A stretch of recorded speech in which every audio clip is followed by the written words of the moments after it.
ikiwemo swala la shamba la Amboni, ikiwemo mgogoro wa ardhi unaohusisha fidia kwenye taasisi ya TISEZA, ikiwemo mgogoro wa shamba na taasisi ya TARIRI, ikiwemo mgogoro wa eneo la Kange, mgogoro wa Kange Block D, mgogoro wa shamba la jamii ya Wamasai kule Pongwe Pingoni, mgogoro wa kituo cha mabasi kule Kange, na mgogoro wa ardhi kati ya wananchi wa Kange Kasera pamoja na kampuni ya Kodao. Kwa hiyo hili tumeshalipata,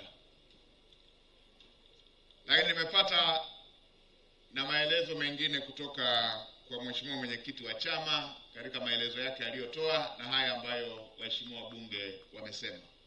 Kuna mtu mwingine ana jambo mbali na mgogoro ambalo tusipomsikiliza ataugua? Kiondoa hii migogoro, kuna mtu mwingine ana jambo ambalo ataugua tusipomsikiliza?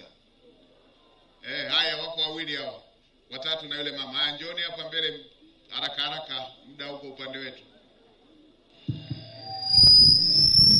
Uwakilishi tu, yule mama, yule kaka na hawa wazee hapa, inatosha. Hapo mama, inatosha. Wanatosha, tuwasikilize tupate kwanza majibu yao, majibu kutoka kwa serikali ndio tuendelee. Mama, tuambie.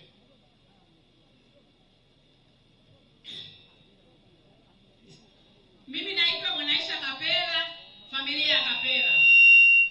Tuende kifupi ili wote tuseme hao ambao tumeshakuja. Hivi wanatosha hawa, wengine hawa wenye bahasha waonane na wasaidizi huko, waandike huko. Hawa ambao mna mambo yenu mmeandika, piteni huko, inatosha, watawasaidia. Wao wenye bahasha pita huko. Piteni pembeni huko. Sogeni ili tusikilizane. Sogeni huko, wasaidizi andikisheni hizo. Wale wote wenye bahasha waandikishiwe. Ndio, sema wewe mamangu hapo. Mimi naitwa Rashia Selemani, natokea Neema Mbugani. Kule tuna mgogoro wa ardhi, hatuna raha, hatuli sisi wala kwa raha, wala hatulali kwa raha sisi. Kuna hiyo sio MPZ, hiyo MPZ inatupa kero, yani hatuna raha. Kila kukicha sisi ndio ataka eneo lao. Hatuna raha, hebu tusaidie baba mheshimiwa. Yaani hatuna raha na watoto. Tumetoka kwenye nyumba za kupanga. Tunajitahidi tumejenga vibanda. Sasa hivi ndio MPZ ndio wanataka eneo. Eneo hilo halina hata uthibitisho kwamba ni eneo lao. Lilikuwa halina hata alama yoyote kusema kwamba ni eneo lao. Kama ingekuwa kuna alama yoyote tusingejenga, tusingenunua viwanja. Hatuli kwa raha. Mheshimiwa, hebu tusaidie sisi. Asante, nimekuelewa. EPZA. Nimekuelewa. Njoo hapo na wewe kwa usaidizi wangu andika jina na namba ya simu kwa ajili ya tukitaka kupata ufafanuzi zaidi. Mwanamke shupavu, umewasemea na wenzako. Asante sana ndugu. Mimi naitwa Bushiri Mchome, natokea eneo la Neema Masaki. Kero kubwa ni kero la kuhusu mgogoro wa ardhi kati ya wananchi na watu wanaoitwa EPZ. Hii ameshaisema mama. Mheshimiwa Waziri Mkuu, naomba nizungumze jambo moja tu ingalau ninakuomba. Mheshimiwa Waziri Mkuu, sisi tumetangulia muda mrefu, tunamiliki pale zaidi ya miaka 10. Watu hawa wamejitokeza juzi tarehe 3 ndio wanakuja kuweka nembo zao. Je, sisi wananchi tunaoishi pale pamoja na watoto wetu na mali zetu tuende wapi? Mheshimiwa Waziri Mkuu, tunategemea wewe ndio mtetezi wetu, kwa sababu juzi tarehe 29 Oktoba tuliwasilisha malalamiko kabla. Mheshimiwa mkuu wa mkoa alituambia kwamba tumsubiri Mheshimiwa Rais atakapo hapa ndani ya siku 100 tutapata majibu, na mpaka leo hii swala hili viongozi wa mkoa, mpaka mwenyekiti wa chama, mpaka mwenyekiti wa mkoa na wilaya kwa ujumla wanafahamu. Lakini sisi tukule tuishi bila amani. Mheshimiwa Waziri Mkuu, tulinde kwa eneo lile, watu hawalali tangia tarehe 3. Zile nguzo kama ni kufika, zingefika pale kabla hizo tarehe. Nani ambaye angenunua neno ambalo lina mgogoro? Mheshimiwa. Haya, nimekupata. Nakushukuru sana. Na wewe ongezeka huko. Asante sana. Weka na namba ya simu ili nikihitaji nyongeza ya taarifa niweze kukupata. Nenda pale wanapoandika. Twende mzee wangu. Asante sana ndugu waziri mkuu. Mimi shida yangu sisi ilikuwa ni wafanyakazi wa kampuni ya Sixo Technical Limited hapa Tanga. Sisi tuliachishwa kazi wakati serikali inabenefisha viwanda vile tokea mwaka 97 mpaka sasa hivi. Huu ni mwaka wa 28 kama sikosei. Hatujapata mafao yetu mpaka leo, na kesi ilikuwa mahakamani, na kesi hii imekwisha mahakamani. Malipo yetu tukaambiwa kwamba tutalipwa, na ripoti zote zikapelekwa Wizara ya Fedha Dar es Salaam, lakini mpaka sasa hivi sisi hatujapata hata senti 5, na tulikuwa watu 201. Mpaka sasa hivi wako wenzetu wengi wameshafariki, na wakina mama wake zao na watoto wao mpaka sasa hivi wanafuatilia mafao ya marehemu baba zao au baba zao. Kwa hiyo tunaomba hicho kitu hicho, ndugu mheshimiwa. Na kushukuru. Tuko na naibu waziri wa fedha. Njoo kwa huku babangu, njoo kwa huku, onana na naibu waziri wa fedha ili mpeane, ili apate kumbukumbu kuweza kujua hilo faili lenu. Umesema liko Wizara ya Fedha, ili aweze kulifuatilia hatua kwa hatua, na wengine ambao wanahusu jambo hilo la wastaafu waonane hapo na naibu waziri wa fedha ili faili lao liweze kujulikana. Hebu msikilize mama mwenye mtoto kwanza ili aondoke hapo kwenye jua na bibi yetu, alafu wengine watafuatia. Nyie vijana andikisheni kwa wasaidizi wangu. Andikisheni nyie, tunaweza tukafikiana kwa simu. Na kijana mwingine pale. Na kijana andikisheni. Mimi kwa majina naitwa Asha Amelia Asmani. Nilikuwa mwanafunzi wa kidato cha kwanza. Nakaa Gologolo, wilaya ya Lushoto, mkoa wa Tanga. Mimi nilibakwa na nikapeleka mashtaka yangu wilaya ya Lushoto, kanisikiliza. Baada ya hapo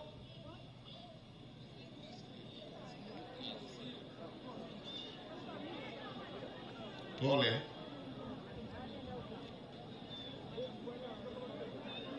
Haya, mleteni hapa jukwaa kuu, nitamsikiliza mwenyewe. Mleteni hapa, kimaliza nitamsikiliza mwenyewe. Mleteni hapa, mpatieni kiti hapo, akae pembeni hapo, nitamsikiliza mwenyewe. Pole, usilie, umeshafika. Umeshakuja, usilie.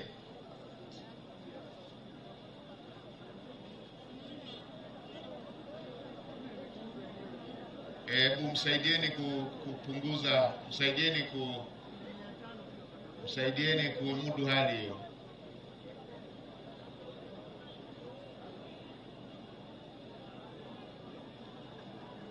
Haya, msikilize bibi. Mimi ni Manahija Bedi, Tanga Makorora.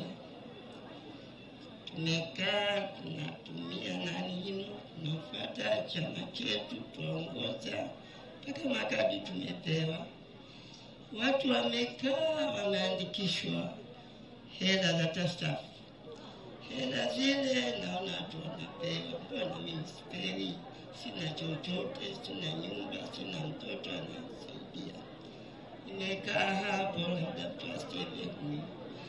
Leo hela hawa wanaopewa wamefanya kazi gani? Sisi tumeongoza sana kwenye chama, ni wazee, lakini twajitahidi. Rais wetu tumeongoza, makadi tumepewa. Wale wasiofanya kazi yoyote ile naona wao wanapewa hela. Mimi sina mbele wala nyuma. Wana nyumba, wana wao wapewa, tukaandikishwa watu watapewa. Kumbe si wengine tumedanganywa, wengine hela wapewa.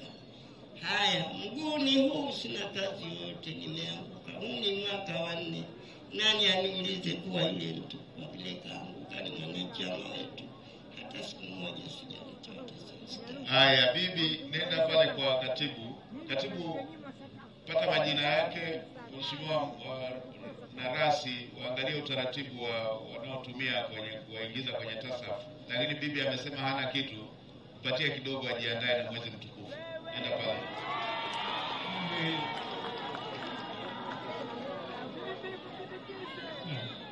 Mimi ni Waziri Hassan, naishi Makorora Mzingani. Katika nyumba yangu mimi nimepakana na kiwanja ambacho hakijajengwa. Nyumba 3 na mtu mwingine ameshajenga nyumba yake. Sasa huyu watatu amefungua kazi yake ya kutengeneza magari pale, kuwaosha na kila kitu. Mheshimiwa, sisi hatupati nafasi pale hata kulala, kelele, mabisi, magari yanakuja. Hilo tuache mbali. Kuna shimo moja ambalo wamelichimba pale la kuchukua maji machafu, kwa sababu hatuna mfereji wa kupeleka maji hayo. Yale maji yanakwenda karibu na msingi wa nyumba yangu. Nikamwambia bwana, hii hali itakuja leta madhara. Nikaondoka mimi, nikaenda kwa kiongozi hapa wa Municipal Council. Nikamweleza engineer pale, nikamwambia bwana, kuna hali fulani kadhaa kule, mimi inanitia wasiwasi. Akaniambia basi mimi nakufahamu Zingani, mimi nitakuja kesho saa 3. Akaja akatizama pale, akatoka. Sasa alipotoka yule mwenzangu ambaye ndio huyo nagombana naye, akamwambia hebu nipe namba yako ya simu, halafu nitakueleza babangu akija hajachangia zaidi swala hili. Akampa namba. Mimi nikaenda siku ya 3 yake kufuata jibu, anambia ile sehemu unapigia kelele nyumba yako ishaanguka. Nikamwambia usingoje mpaka ianguke, kwa sababu mimi naelewa kwamba maji yakienda chini kule yananyonya na lainisha udongo, na foundation yangu imepita juu ya hii ardhi ile, ikipata crack na nyumba nzima itakuwa imepata crack.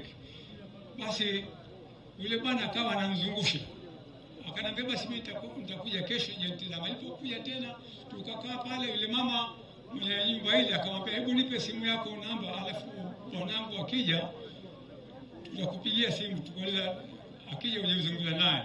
Kumbe ile namba nadhani kama ya kutaka kuzungumza naye. Mimi nilipokwenda kwake anaambia bwana, wewe unapiga kelele, nyumba yako imeanguka. Haya, twende. Mkurugenzi yuko wapi? Mkurugenzi wetu yuko wapi? Mkurugenzi wetu wa halmashauri yuko wapi? Mkurugenzi yuko wapi?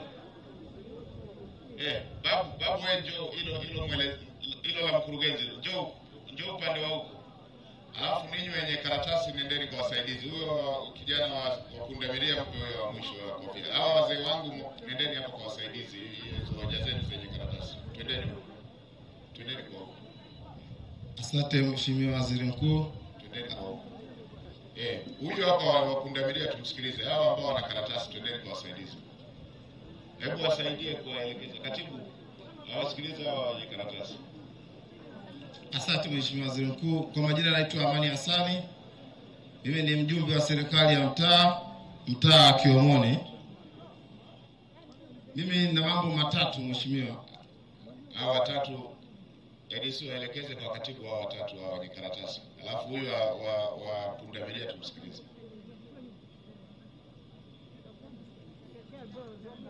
Asante Mheshimiwa.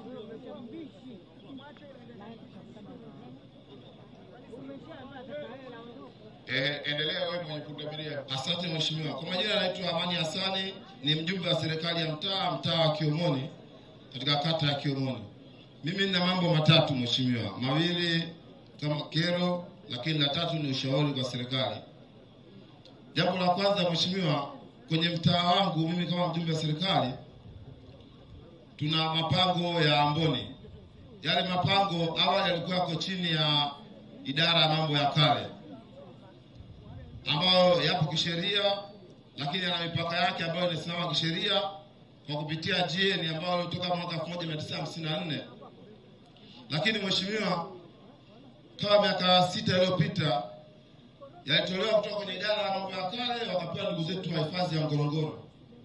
Tulifurahi baada ya siku kuja kuwapokea ndugu zetu wa hifadhi ya Ngorongoro, kwa maana mtu aliyekabidhiwa siku ya kwanza alifuata utaratibu, alikuja kwenye uongozi wa serikali, akahitaji na viongozi wa serikali pamoja na baadhi ya wananchi kwa ajili ya kwenda kuhakiki mipaka. Tulihakiki mipaka, lakini wakatuomba mita 20 kama buffer zone. Tukawapa na tukaweka alama. Cha ajabu ile bwana kudumu sana, akaenda akaondolewa. Baada ya kuondolewa alikuja bwana mmoja tu Meksadek Mahungu kutoka kwa Ngorongoro. Huyo Meksadek alikuja kwanza akasema tunahitaji buffer zone mita 60. Wakati wa kwanza alivyoomba sisi tulimpa free. Huyo akasema mita 60. Tukakubaliana naye. Akakaa muda mchache akasema tunahitaji mita mita 100. Tukaanza kujiuliza kuna issue gani nyingine inaendelea. Mwisho wa siku akasema yeye eneo lao la mapango lote ni mita 200. Ni kilomita 200. Hii kitu kilitushangaza na bahati mbaya kufika hadi kwa DC kipindi hicho. Ilikuwa ni Tobias Ngapwa. Tukiongelea mita 200 mheshimiwa kutoka Tanga mpaka Waroro ni kilomita 65 na yeye alisema ni kilomita 200. Ilisababisha wote mgogoro. Mwisho wa siku wale wanaofanya kazi katika maeneo yale ambao ni wachimbaji wadogo wadogo walienda kastopishwa wasiendelee na kazi. Na ifika wakati kwa kama ni kero walikuwa wanachukua watu wanafikisha polisi, hawapeleki mahakamani, anawaacha polisi endelee na kesi, anaondoka kama vile kutishia. Mara ya kwanza, mara ya pili, mara ya tatu anafikisha mahakamani, mahakama ya mwanzo Mang'ombe, akatuacha kusaliti Mang'ombe, akaondoka. Akaja kamata mtu mwingine, akapeleka kwa kesi hiyo ya kuingia kwa jinai, akapeleka mahakama ya mwanzo Msambara, akafika kwa kusaliti, akaondoka. Mwisho wa siku kaja kutokea mgogoro kiasi kwamba mpaka wananchi wakaenda wakapigana na yule askari wa Ngorongoro, kitu ambacho kwa ni hatari kubwa sana. Ilipelekea kiasi kwamba yule askari wa Ngorongoro akaenda kuumiza wananchi, baada ya wale askari wa Ngorongoro kuondoka na wananchi kumpeleka Chupageni akiwa akamsaliti akaondoka. Hii kitu ilishangaza kitu kimoja mheshimiwa. Baada tuliambiwa tu stop, tusiendelee na kazi. Ni eneo ambalo sio la kwao, lipo Kiarani na vipimo. Uzuri wa Ngorongoro vipimo vyao vya serikali na hao wachimbaji wanapimiwa na madini ya serikali. Lakini kwa nini tuliambiwa sisi wananchi tu stop, lakini wale Ngorongoro waendelee na shughuli zao? Cha ajabu, baada ya sisi kustopishwa watu kama wananchi, tumeachwa mpaka leo mheshimiwa anavyoongea hapa leo ni miaka isiyopungua 5. Wale wachimbaji kuna wakina mama mule ambao ni vikundi, sawa mheshimiwa, lakini pia kuna vijana. Mimi kama mwenyekiti wa vijana naona watu wanapata tabu. Sasa tunachoomba sisi, ule sio mgogoro na wala uhitaji elimu. Kila mmoja apply part yake. Kwanza Ngorongoro asimame kwenye mipaka yao halisi na wasisi wananchi tusimame kwenye mipaka yetu halisi. Leo hii mheshimiwa rais akihitaji kuongeza barabara ikiwa ni eneo ambalo ni out of buffer zone, kama kuna watu anafanya maongezi nao, kwa nini Ngorongoro yeye akihitaji kuongeza eneo yeye ajechukua tu yeye kama nani? Tunaomba mheshimiwa. Nimekusikia sasa, kwa sababu ni jambo mahususi. Njoo hapa kwa waziri, njoo hapa ielezee vizuri kwa waziri wa maliasili na utalii, na akishaipata vizuri aweze kuja na majibu, ili aweze kuja na majibu ya moja kwa moja. Hebu ielezee kwa sababu ni jambo mahususi, alipate vizuri kwanza kabla hatujamaliza. Tumalize huyu mmoja, malizeni huyu mmoja ili tuende kwenye kujibu. Muda ndio unakwenda, tumalizie huyo mmoja. Asalamu alaykum. Alaykum salaam sheikh. Bwana Yesu asifiwe. Amen. Mheshimiwa, mimi naitwa Rashid Abedi Beleko. Umezungumzia mgogoro wa Kasela. Mimi nimevunjwa misingi miwili na kampuni ya Kodawa. Lakini ninachosikitika, tumezunguka Tanga nzima hii kwa viongozi. Hao viongozi wako waliokaa hapo hawatusaidii. Hawatusaidia. Chanzo cha migogoro ya Tanga ni ofisi ya ardhi, halmashauri na viongozi walioko Tanga kwa kulindana. Chanzo cha migogoro ya Tanga ni ardhi, hapa halmashauri na viongozi walioko Tanga kwa kulindana. Sisi wanatuona kama wajinga, lakini kila mtu ana akili yake. Tumelalamika kila ofisi, TAKUKURU, ofisi ya CCM, wilaya, mkoa, tunarushwa tu. Kuna jambo la EPZA tunarushwa tu. Mpaka juzi mkuu wa wilaya anasema, mkuu wa mkoa anasema yeye hajui, wakati anakwenda Pangani wananchi walimzuia barabarani. Tunaomba utusaidie kwa sababu EPZA ni serikali na serikali ni sisi. Huyu anayesema rais ndio atakayesababisha, yani hao ndio wanaosababisha rais anapata mazingira magumu. Hao unilinde kwa hilo. Unilinde kwa hilo kwa sababu ukizungumza ukweli kwa viongozi wetu ni hatari. Naomba unilinde kwa hilo. Na kulinda huyo mzee asiguswe.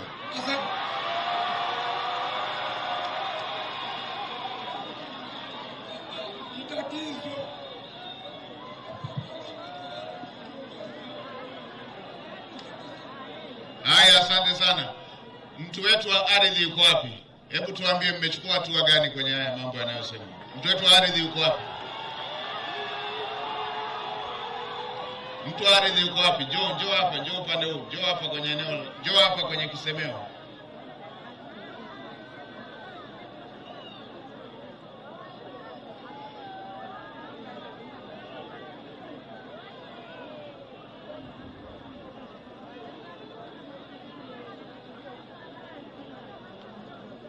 Twende panda pale tuambie.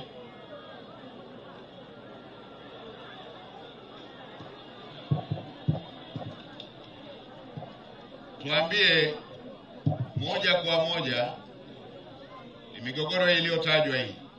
Ninyi kama ofisi mmechukua hatua gani?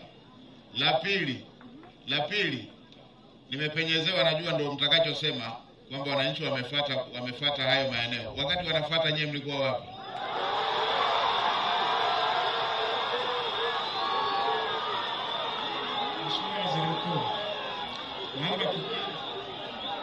Mheshimiwa Waziri Mkuu, naomba kukiri kwamba migogoro yote iliyoripotiwa ni kweli. Mfano, migogoro mingi iliyoripotiwa hapo utakuta kwamba ni migogoro ya makundi ambayo naomba nisiseme kwamba ni wavamizi, lakini kimsingi ni kwamba, mfano, mgogoro wa shamba la Amboni ilikuwa ni shamba ambalo linamilikiwa na kampuni ya Amboni na baadaye wakalipeleka kwenye kampuni inaitwa Hotel.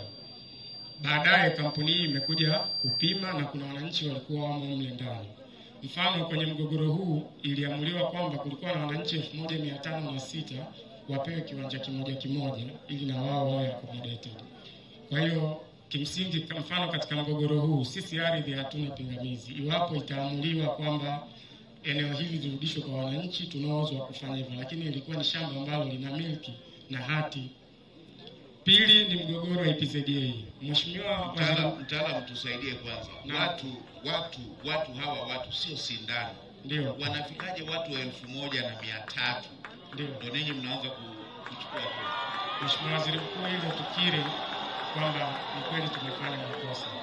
Naomba tukiri hilo kwamba wananchi waga wanavamia na tunakuwa tunasoma polepole, wanaongezeka kila siku. Naomba nikiri hilo ni kosa ambalo tumefanya. Lakini kuhusu madai ya fidia katika eneo la EPZA, Mheshimiwa Waziri Mkuu, ili eneo lilitwaliwa na EPZA na walichukua ekari kadhaa. Katika ekari hizo EPZA wakafanya uthamini, wakalipa almost nusu ya eneo hilo, na eneo lililobaki wakawa hawajalipa fidia. Lile ambalo wamelipa fidia, wananchi nao wakawa wengine wanawauzia, wakiwemo wenye viti wa serikali za mtaa wakawa wanawauzia na wananchi wakajenga mle. Na swala hili Mheshimiwa Mkuu wa Mkoa, Mheshimiwa Waziri Mkuu, tumelishughulikia tukiwa pamoja na Mkuu wa Mkoa na tumeita vikao kadhaa na EPZA, na hata juzi wakati wananchi wamelalamika kwamba tumeenda kuweka alama, ilikuwa ni kuweka alama ili kuonesha lile eneo, wakati tukiendelea kufanyia kazi jinsi gani ya kuakomodate wananchi ili wasiweze kubomolewa. Kwa hiyo tayari uongozi wa mkoa chini ya Mheshimiwa Mkuu wa Mkoa tulishakaa na watu wa EPZA na sisi tukawaambia kwamba tutafute namna nzuri ya kuweza kuakomodate wananchi. Aidha wapimiwe, walipe hata kama ni fedha kidogo ili EPZA watafute eneo jingine, lakini hili linahitaji maamuzi ya serikali kwa ujumla pamoja na EPZA. Mheshimiwa Waziri Mkuu, tuko tayari kupokea maelekezo kuhusiana na swala hili. Ninyi mko wangapi kwenye ofisi yenu? Mheshimiwa Waziri Mkuu, mimi ni kamishna wa ardhi msaidizi mkoa wa Tanga. Kwenye ofisi yetu tuna halmashauri ambayo kila halmashauri kuna idara ya ardhi. Kwa hiyo kuna idara ya ardhi ya jiji, lakini mwisho wa siku kimkoa sisi ndio tunasimamia. Ninyi watu wazembe sana.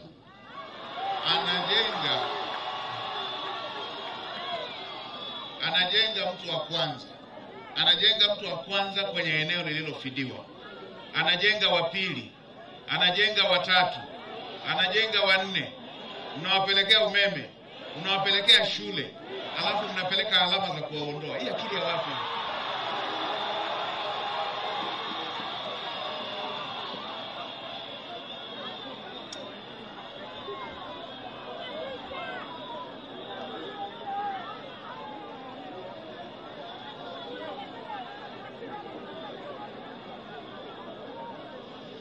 Sasa niwaombe mambo matatu wa Tanzania wenzangu wa Tanga. Niwaombe mambo matatu. Moja, ukizisikiliza hizi hoja unaona ni watu wamekosea. Ukiangalia unaona ni maelezo ambayo hayaeleweki, hayawezi kueleweka. Unayaona makosa ya watu kulala ofisini. Sasa mimi niwaombe mambo matatu. Jambo la kwanza wala tusichukie masuala ya EPZA. Kwa sababu eneo kama Tanga ambapo ni jiji, maisha yenu yanahitaji sana uwekezaji. Yanahitaji viwanda, yanahitaji ajira. Ajira hizi mtazipata kama maendeleo ya aina hiyo yanafanyika. Kibaya tu ambacho kinatupeleka kwenye mzozo ni utaratibu tunaotumia kwenda kwenye hatua hizo. Kwamba haki ya mtu haijulikani, amefidiwa ama hajafidiwa, haijulikani akitoka hapo anaenda wapi. Maelezo yanayotolewa hayatoshelezi, vinaonekana vibao tu. Sasa mimi niwaombe wananchi wa maeneo haya, kwanza kuweni watulivu. Kuweni watulivu kwa sababu taarifa nilizopewa na chama pamoja na mkoa zinaonesha kwamba kuna maeneo ambayo serikali wanakubaliana kwamba fidia bado haijalipwa. Na kama fidia bado haijalipwa, hautanyang'anywa eneo bila kulipwa fidia. Kwa hiyo tuweni watulivu wala tusiwe na taharuki. Tuweni watulivu, tusiwe na taharuki.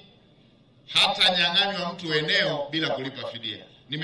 Nimeshaelezewa takribani maeneo 4-5 ambayo yanahusisha kwamba ndio walipanga kutumia maeneo yale, lakini bado hayajalipwa fidia. Na niwaelekeze wenzetu wa EPZA pamoja na ardhi, tusitangulize vibao. Tutangulize kwanza elimu ya kuelezea kwamba hapa serikali inakusudia kufanya 1, 2, 3, bado haijalipa fidia. Watu wasiwe na taharuki. Hii ni nchi ambayo inaenda kwa mujibu wa sheria. Na mimi niwaambieni, Rais wetu Daktari Samia Suluhu Hassan ni kiongozi wa mfano kwenye mambo ya kusimamia haki. Mimi tangia niwe na ufahamu wa kufahamu kauli za viongozi, huyu ndiye aliyesema hataki kuendesha serikali kwa mapato ya dhuluma, na akasimamia hayo. Akawaambia mamlaka ya mapato Tanzania, pale pote ambapo mmekusanya fedha zaidi ya iliyostahili kukusanywa, warudisheni wahusika. Na mimi nilikuwa waziri wa fedha, nimeshiriki kurudisha fedha kwa watu ambao makadirio yao yalikuwa makubwa kuliko ilivyostahili. Kuna watu fedha yao kwenye maduka ya kubadilishania fedha, ya maduka bureau de change zile, makadirio yalifanyika kimakosa, walirudishiwa. Rais anayeongoza kulipa fidia hata maeneo mengine yaliyotoailiwa miaka 15 mpaka 20 amekuja kuyalipa sasa hivi. Mnasikia kila leo wapi, sijui Kipunguni, sijui na Nyantwali, sijui wapi huko maeneo kadha wa kadha, sijui wapi Riganga, Mchuchuma, sijui wapi huko kwenye Chumbi huko, wapi huko enda nini naitwa waziri ulikuwa wa viwanda pale, Engaruka. Mimi ni watoe hofu. Rais wetu ni kiongozi anayezingatia mambo ya haki. Tusifanye taharuki. Tanga ni yenu na ninyi ndio wanatanga, na haya maeneo ni kwa ajili ya maendeleo. Isipokuwa tu isifanyike kibubububu hii ya kupeleka tu vibao. Isifanyike hiyo ya kupeleka tu vibao. Hii ardhi ni yetu na sisi ndio wenye ardhi hii, wananchi wa Tanga. Ajira ni kwa ajili ya vijana wetu sisi wenyewe wa Tanga. Sasa bahati nzuri sana naibu waziri wa uwekezaji, mipango na uwekezaji kutoka ofisi ya rais yuko hapa. Waandae wataalamu wako, na mheshimiwa naibu waziri na wewe uko hapa uanzie na jambo hili Hivi tutakapotawanyika, wewe ubaki, itisha wataalamu wako na wale wa ardhi, mwambie mheshimiwa waziri wa ardhi alete naibu waziri mwenzako, muwe hapa, kaeni na timu ya wataalamu wa uwekezaji, kaeni na timu ya wizara ya ardhi, kaeni na jiji, kaeni na halmashauri, kaeni na uwakilishi wa viongozi kutokea kwenye yale maeneo. Kwa kadri wanavyojua mambo ya maeneo hayo, fanyieni kazi kwa utaratibu jambo hili.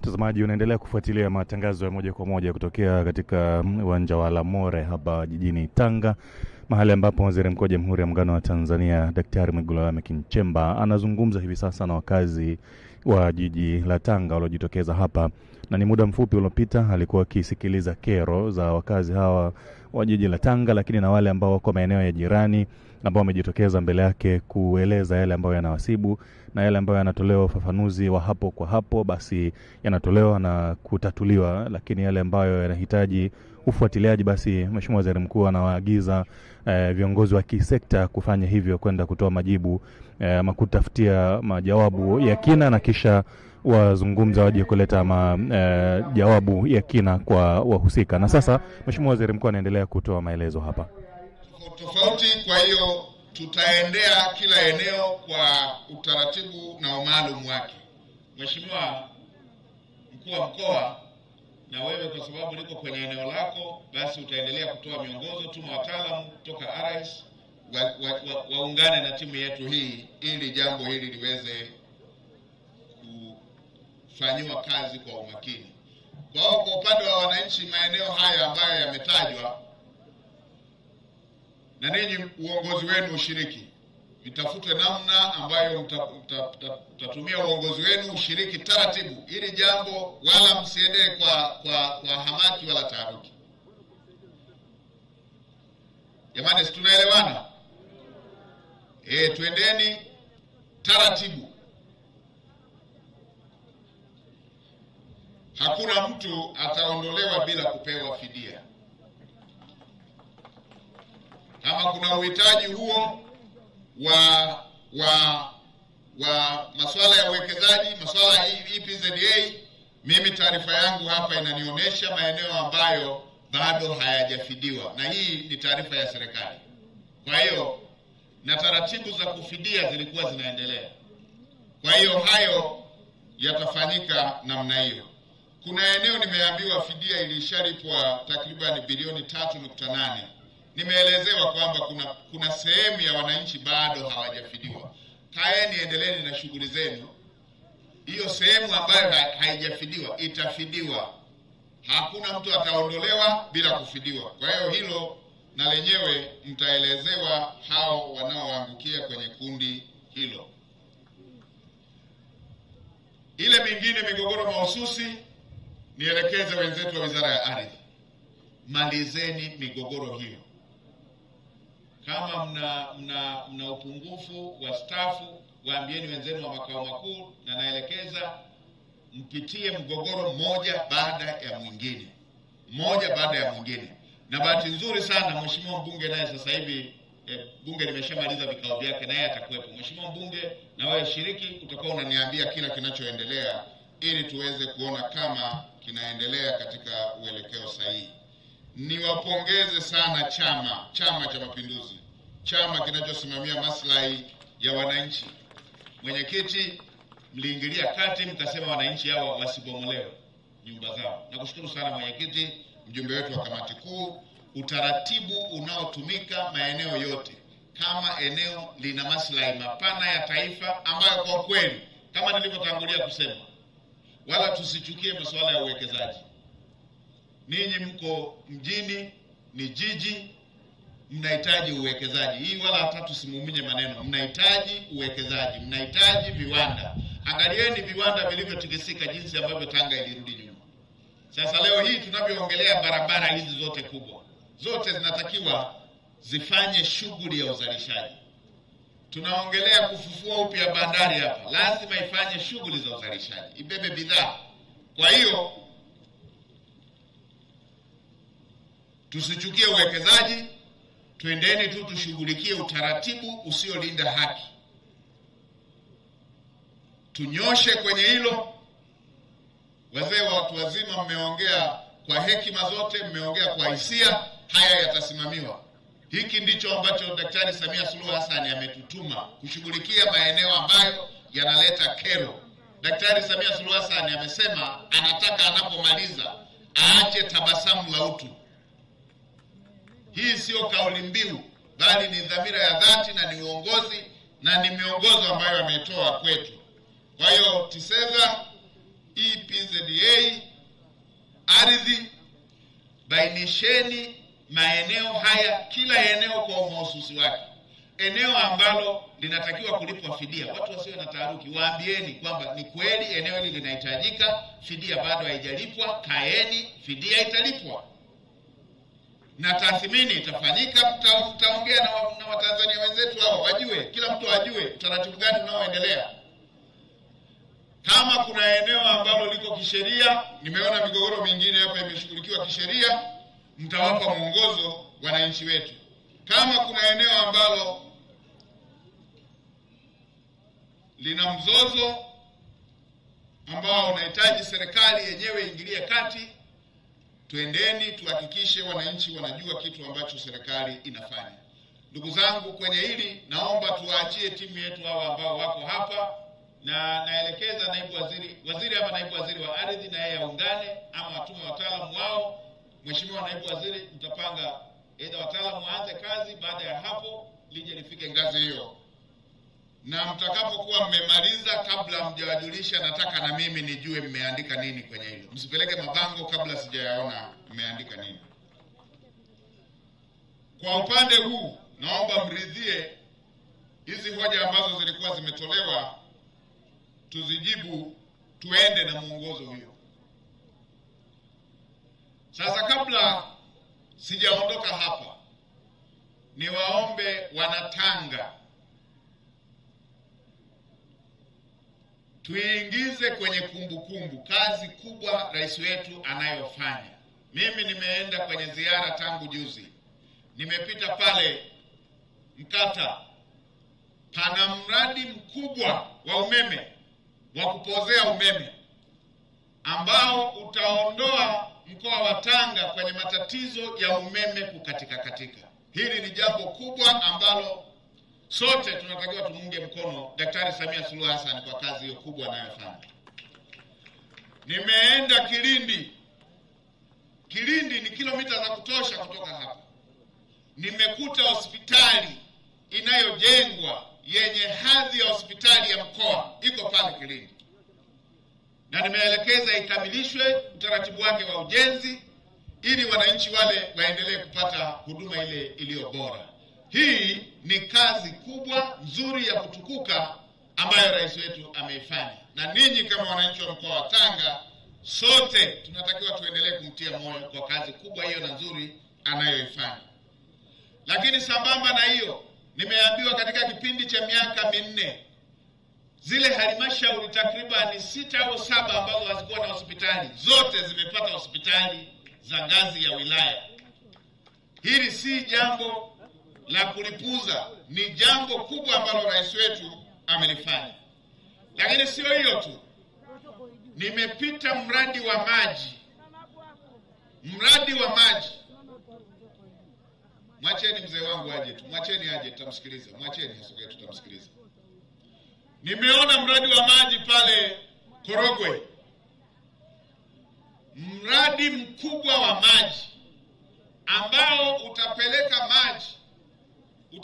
maji, utahudumia maji Korogwe, utahudumia maji Muheza na utahudumia maji kule Pangani. Huu ni mradi mkubwa ambao ni kiongozi mwenye maono tu kama Daktari Samia Suluhu Hassan anaweza kutekeleza. Sio nchi nyingi Afrika zinafanya miradi ya maendeleo mikubwa ya kielelezo inayotunza heshima ya nchi za Afrika kama ule uliofanyika pale Korogwe na kwenda kwenye miji yote ambayo nimeisema. Lakini leo pia nimekwenda kuweka jiwe la msingi kwenye chuo kikuu hapa Mkinga.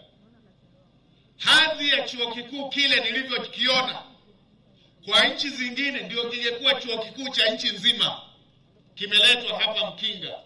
Hii na yenyewe inaonesha dhamira ya dhati na upendo wa dhati na heshima ambayo Daktari Samia Suluhu Hassan anaiachia nchi yetu ya Tanzania, alama ya miradi ya kudumu itakayobadilisha vizazi na vizazi vya Watanzania na watoto wa Kitanzania. Nimeona kabla sijatoka mkoa wa Tanga, hili nalo niliseme, lakini jioni hii kabla sijaja hapa nimeenda kukagua daraja pale Pangani. Mtakubaliana nami kwamba ule mto wa Pangani, Kichuguu na mlima ule unavyopasuliwa, daraja lile linavyoonekana, inahitaji maono, inahitaji dhamira ya dhati, inahitaji uongozi unaoacha alama, kuwekeza bilioni 317 kwenye wilaya moja imewekwa pale Pangani. Haya ni mambo ambayo tunapaswa tuendelee kumuunga mkono rais wetu, ili miradi ya aina hii ya kielelezo iendelee kutekelezwa, ikamilishwe, ili ifungue fursa za uchumi katika mkoa wetu wa Tanga. Heko Daktari Samia Suluhu Hassan kwa miradi hiyo mikubwa. Nimeuona mradi huo, nimeridhika na kasi ya utekelezaji, nimeridhika na ubora wa mradi. Hongereni sana viongozi wote mnaosimamia mradi huo. Mheshimiwa Naibu Waziri wa Ujenzi kwa niaba ya wizara, Mheshimiwa Naibu Waziri wa Fedha kwa mtiririko wa fedha, hongereni sana. Mmetendea heshima maelekezo ya Mheshimiwa Rais kutekeleza miradi hiyo ya kiwango. Miradi hiyo inatambulisha uhuru wetu kwamba hili ni taifa linaloweza kujitegemea. Kila mmoja atembee kwa heshima kwamba tunaweza kutekeleza miradi. Ulizeni nchi jirani muone kama wanaweza, kuna nchi zinatekeleza miradi ya aina hiyo. Msitishwe na baadhi ambao wanaharakati wanaandikaga, wengine wako kwenye baadhi ya nchi za jirani wanaandika hata washughulikii mambo yao, wakati kwao rushwa ya diwani tu ingekuja huku ingeangusha nchi nzima.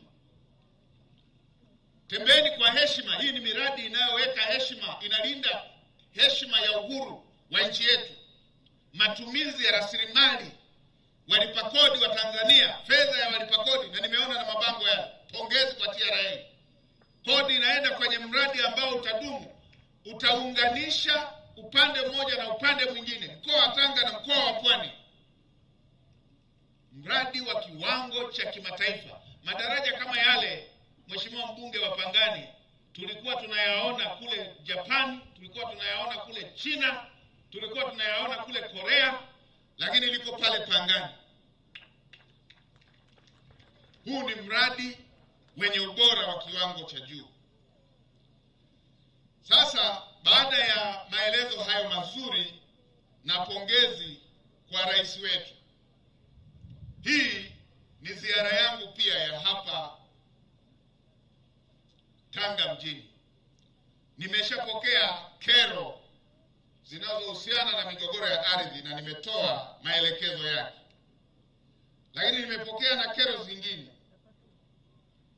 ambazo na zenyewe ni lazima nizitolee maelekezo.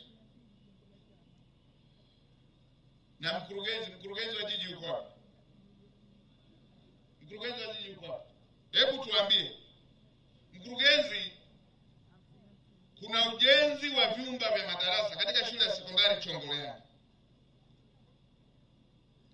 Mmepokea fedha tangu tarehe 3 mwezi wa 4 mwaka 2025, mwaka sasa. Hamjaanza ujenzi na fedha hizo zipo kwenye akaunti. Mnataka kuzifanyia nini?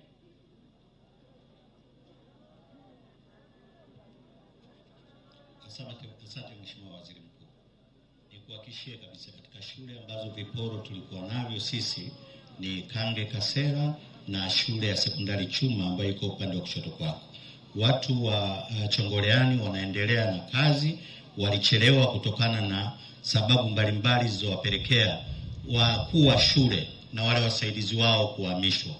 Kwa hiyo ni shule ambayo ina changamoto ambazo zingine siwezi kuzieleza hapa hadharani, nisamehe sana Mheshimiwa Waziri Mkuu, lakini kwa uwezo wangu, taaluma yangu, siamini kama tutashindwa kumaliza kwa wakati shule husika. Naomba radhi sana.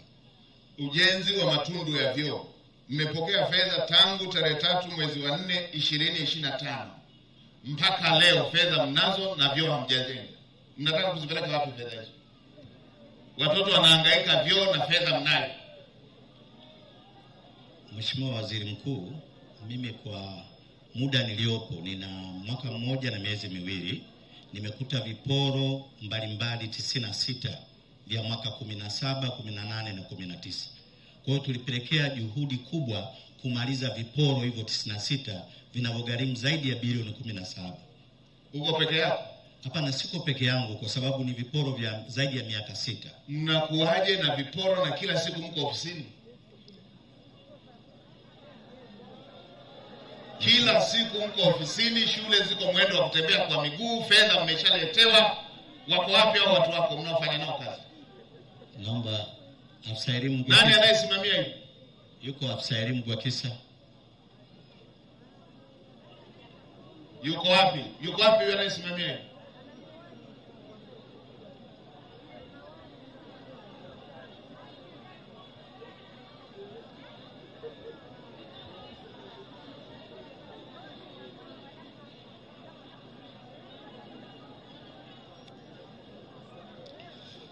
Asante Mheshimiwa Waziri.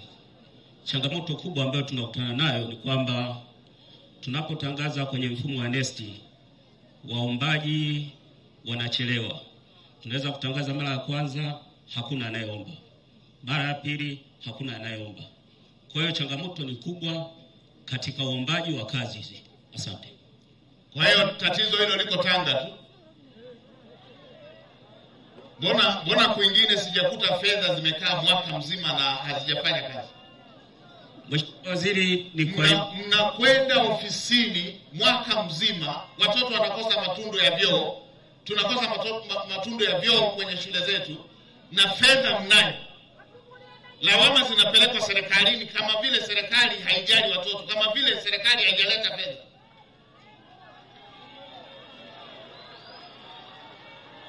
Na ninyi mnatoka mkanda nje, mmependeza, watoto hawana matundu ya vyoo.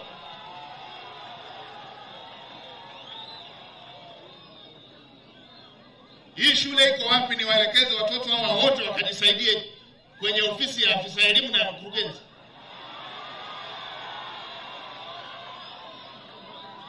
Mnakaaje na fedha mwaka mzima? Matundu ya vyoo, matundu ya vyoo. Mko serious? Matundu ya vyoo na fedha mnayo?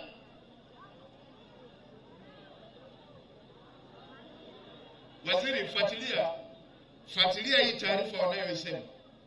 Fuatilia hii taarifa wanayosema, ukikuta wamedanganya chukua hatua. Huu uzembe ndio uzembe ambao hatutaki watumishi wetu waendekeze kwenye maeneo. Fuatilia, ujiridhishe na hii taarifa inayotolewa. Ukikuta wamedanganya, huu ni uzembe ambao hauvumiliki, chukua hatua. Na nirejee, nimesema na pale Mkinga, hii habari ya shule haina matundu ya vyoo.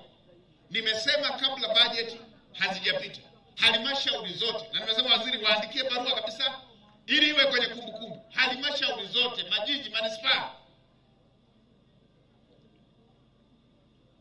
wanapoandaa bajeti hizi, sitaki kusikia baada ya miezi 6, sitaki kusikia habari ya shule haina matundu ya vyoo.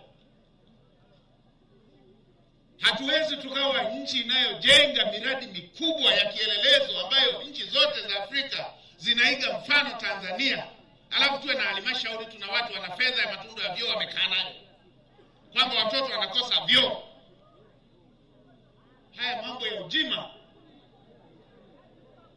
Haya mambo ya zama za mawe.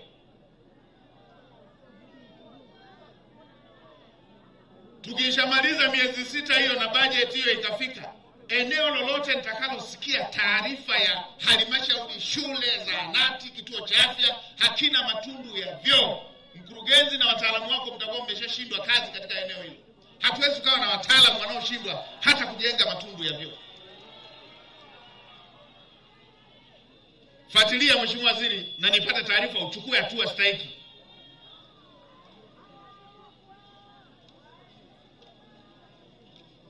Haya mambo yanatia aibu. Sasa ninyi fedha mmeshaletewa, hamjengi. Mnataka rais aje asimamie kujenga matundu ya vyoo.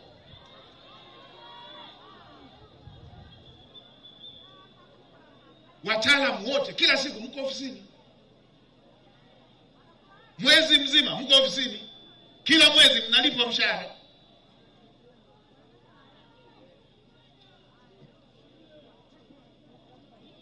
Hivi vitu ndivyo ninavyosema, Mheshimiwa Waziri, uweke na siku ya mwisho ya haya mambo haya. Ifikapo tarehe fulani tumeshamaliza nimewaambia mapema wangali wanaandaa budget. Sio fedha ya matundu ya vyoo inakosekana, fedha ya safari inapatikana, fedha ya magari inapatikana. Magari yenu hayakosi mafuta, watoto wanakosa matundu ya vyoo.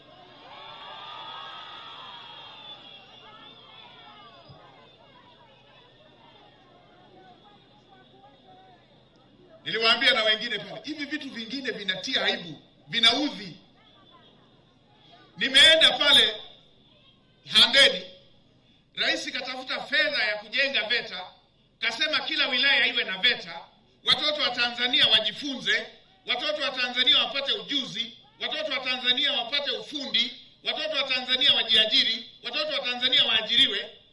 Wale wanaojenga VETA pale wamegandisha mifuko zaidi ya 1,000. Wamepata simenti, mifuko ya simenti imeganda mikononi mwao. Tanga ina viwanda zaidi ya viwanda vitatu vya simenti, moja ya mkoa wenye viwanda vingi vya simenti. Lakini hawa wanajenga VETA Handeni, wameenda kuchukulia simenti Mbeya. Watuambie gharama za uzalishaji, gharama za usafiri.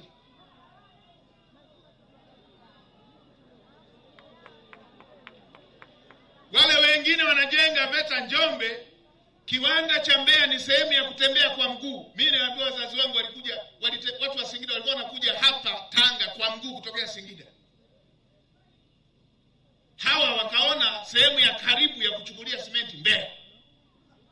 Wale wa Njombe, sehemu ya watu wa Makete wanaenda kwa miguu Mbeya. Wao wameona simenti wakachukulia Dar es Salaam. Na wamegandisha mifuko 11,000. Ingekuwa simenti ya nyumba zao wangegandisha hata mfuko mmoja 11.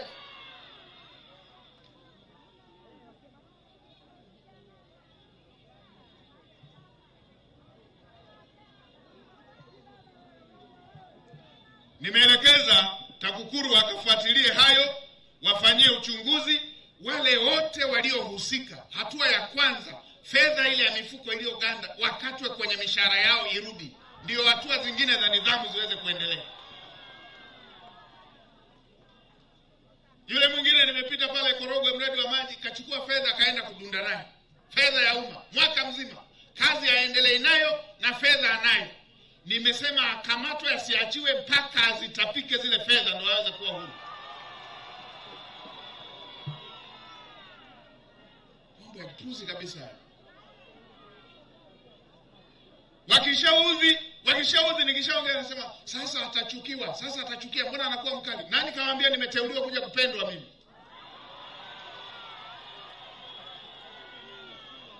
Wasitapike. Na hapa Tanga niliambiwa kuna NGO moja ilikuwa inafanya kazi zake hapa, ikafanya na mambo ya kipuzipuzi ikiwa haina hata usajili wa hapa ndani ya nchi. Wanafanya mambo ya kipuzipuzi hapa, wanatuletea na mambo mengine yako kinyume hata na mila zetu na tamaduni zetu, hayana hata ibada, hawamwogopi hata Mungu, wanafanya hata hawajasajiliwa. Nasikia wameshaanza kupita kutafuta usajili. Sasa katiba imenielekeza mimi ndo nina madaraka ya udhibiti. Nasema wewe msajili, jaribu kuisajili hiyo NGO. Nikuone siku umeisajili na ukae siku moja ofisini. Usifanyike usajili huo na hizi zingine zote ambazo zimejihusisha na mambo ya kijinga haya. Nataka nipate taarifa zao. Hizi kama nchi ya kuchezea. Nipate taarifa zao zote NGO hizi ambazo zimefanya mambo ya kupuzipuzi haya. Hamna kufunika. Hii ambayo haina usajili nimeelekeza isisajiliwe. Na zile ambazo zina usajili, tuna miko tulioweka, tuna sheria tulizoweka. Nataka nipate taarifa. Wale wote waliokiuka masharti wafutiwe usajili. Eti wanatoa msaada, wanatoa hiyo huruma, warudishe huko kwenye nchi zao. Kama wao wana huruma, warudishe huko, wakatoa hiyo upendo huo, wakafanya kwao.